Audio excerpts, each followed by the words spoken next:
And what's going on, everyone? Thanks for tuning back to the channel. My name is Zach Davis. Appreciate you being here with me. I was studying this morning because I've got Hebrews 5 this week where it talks about how they should be teachers, but they still need milk and that type of stuff. And when I saw teach, the very first place that my mind went to was back to Jeremiah chapter 31. Now, if you're familiar with the book of Hebrews, he quotes from Jeremiah 31 a pretty good bit. Jeremiah 31 is a famous New Covenant passage. And it talks about how God would make a new covenant with the house of Judah and with the house of Israel, meaning the two split would come back together.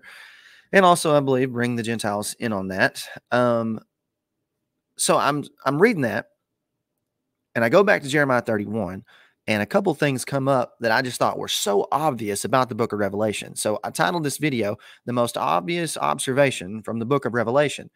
And this is really because I think there's only one person ever in the history of the world that Babylon the Harlot could be. And when I was growing up, everybody always talked about how it was some nation from the Middle East. And most of the time it got attributed to the Catholic Church. And I just want to say, we owe the Catholic Church an apology. They're not Babylon the Harlot. Just give you a couple specifics. Number one, it says that Babylon the Harlot is judged for killing the saints and the prophets. Well, how many Old Testament saints and prophets did the Roman Catholic Church ever kill?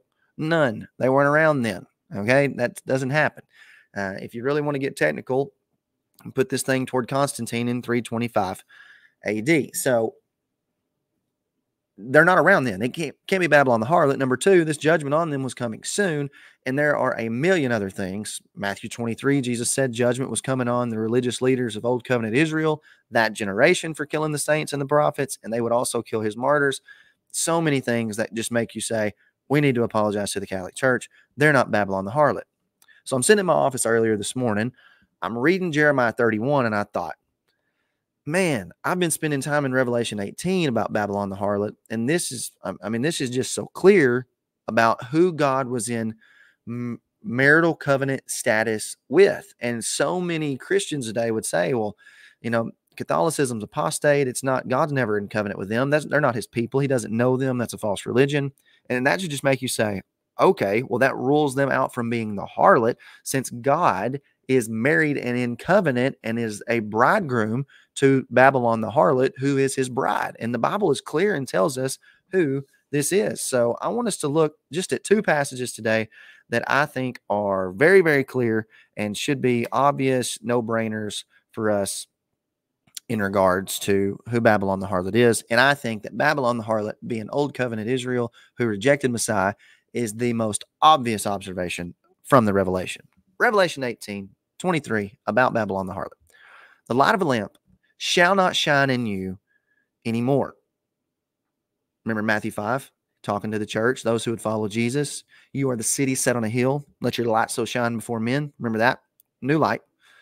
And the voice of the bridegroom and bride shall not be heard in you anymore. Our covenant agreement shall be annulled. It shall be over. You broke it. By the way, you played the harlot. You're going to get killed for it. You're going to get judged. You're going to get stoned for it. Fair. That's what the law said should happen. So obviously, whoever Revelation 18's harlot is, was in covenant with God. Well, you go back to Jeremiah 31, and I'm reading this morning, and I'm saying, this is so obvious. How did I miss this my whole life? Behold, the days are coming, says the Lord, when I will make a new covenant with the house of Israel, the 10 northern tribes, and with the house of Judah, the southern tribes, not according to the covenant that I made with their fathers in the day that I took them by the hand to lead them out of the land of Egypt, my covenant which they broke. Now watch this. Though I was a husband to them, says the Lord.